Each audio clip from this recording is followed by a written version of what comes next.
Hello. I've been asked to talk a little bit about how I realised my son had speech and language difficulties and how we tried to get the right help for him.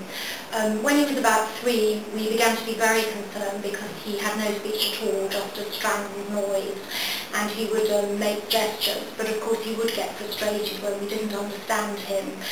I didn't really know what to make of this, as I'd had other children who had developed normally, and my son had developed well in other ways. He sat at the normal time, walked at the normal time, and I was really concerned, and I did talk to some professionals who sort of dismissed my concerns, but as mothers often do, I knew something wasn't right. And this was obviously a very worrying time, and I did feel quite isolated, and my friends tried to be reassuring, but everyone was saying, oh, you don't need to worry, he'll grow out of it. But I felt there was more to it than that, so I was very fortunate. We lived close to a school that specialises in working with children with these difficulties, and I saw a speech and language therapist there who agreed, and she was the first person who had ever agreed with me that he did have a problem, but they would help me with it, and obviously that was a huge weight off my shoulders. He attended the specialist nursery there part-time and also a mainstream nursery. The years passed, he moved to primary school, mainstream school, but he clearly was going to need some more help, and I had no idea how we went about this. But again, I was very fortunate that I was still in touch with the specialist school who said we needed to get a statement for him. So, and we had him assessed by a paediatrician who specialised in children with these difficulties.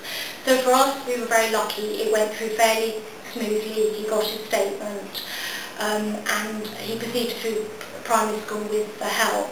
However, not everyone is that lucky, and I now realise that, and also I realise that a lot of the time I didn't really know what I was doing. I was picking up whatever advice I could.